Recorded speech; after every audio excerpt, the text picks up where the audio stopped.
Là où est notre Père. Paroles et musique écrites par Doug Chin Kim en 1956. Sous chaque pas de notre Père jaillit la fontaine de la vie. Dans l'obscurité de nos vies, nous cherchions la lumière. Que les mots de Dieu résonnent dans mon cœur. Pour l'éternité, recevoir son amour. Nous pourrons tous lui ressembler, tous enfants du Dieu vivant, dans le jardin d'Éden retrouvé, nous chanterons ensemble. À chaque pas de notre Père, nous retrouvons le trône de vie. Vienne la résurrection de nos cœurs, si longtemps espérés. Que les mots de Dieu résonnent dans mon cœur. Pour l'éternité, lui redonner la joie. Nous pourrons tous lui ressembler, tous enfants du Dieu vivant, dans le jardin d'Éden retrouvé, nous danserons ensemble. Sous chaque pas de notre Père, naît le chemin, la vie éternelle, ce grand bonheur qu'il avait préparé, il peut enfin le donner. Que les mots de Dieu résonnent dans mon cœur. Pour l'éternité, témoigner de sa gloire. Nous pourrons tous lui ressembler, tous enfants du Dieu vivant, dans le jardin d'Éden retrouvé, nous marcherons ensemble. Alors nous sommes en 1978, au mois de mai. Les membres désireux de demander conseil à Révérend Sun Myung Moon et sa femme Hak Jahan pour notre mariage étions invités à nous rendre à Londres, où ils s'étaient rendus eux-mêmes. C'était encore quelque chose d'inconnu en Europe, en tout cas, que ce genre de conseils que nous recevions, que nous pouvions demander auprès de Sun Myung Moon et sa femme. Cette année-là, c'était pratiquement que des membres de l'Église de l'Unification issus de chacun des pays européens, ce qui avait une signification particulière pour créer un fondement d'unité européenne.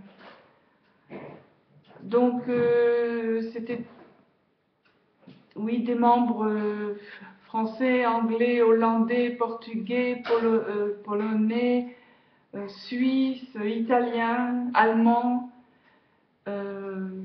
qui étaient invités à participer à cette bénédiction.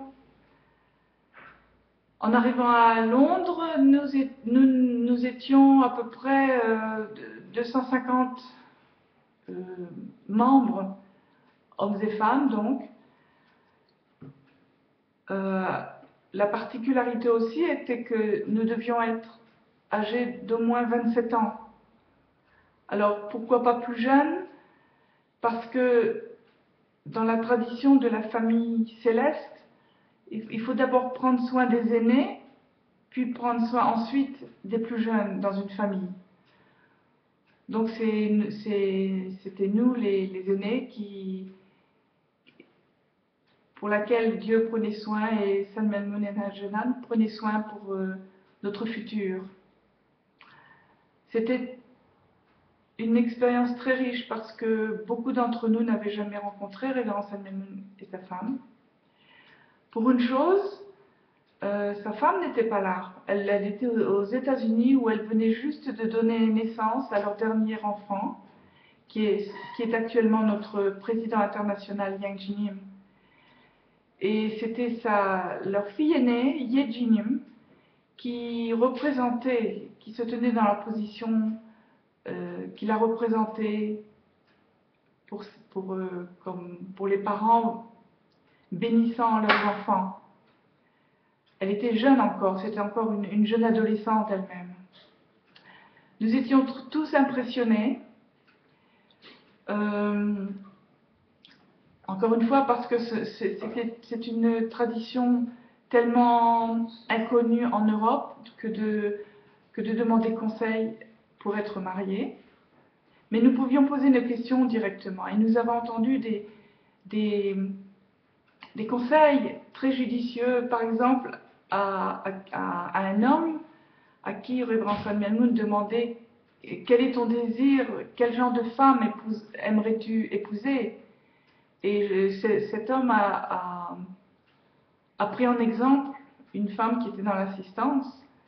Et Révérend Moon a expliqué, un soleil ne peut pas se marier avec un autre soleil, ou la lune ne peut pas se marier avec une autre lune. Parce que deux soleils ensemble, ça ferait trop, ce serait trop, et deux lunes ensemble, ce serait trop sombre. Et toi, il te faut un soleil. Et à un autre couple, il leur a dit, vous serez un couple très artistique, très de cœur. Hein?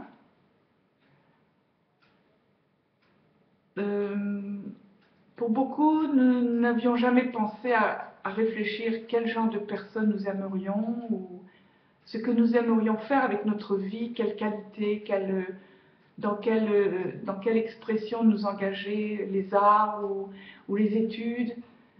Et il nous a vraiment remis un peu les pieds sur terre, parce que c'est vrai que nous avions tendance à être un peu trop dans l'abstrait, dans la foi abstraite.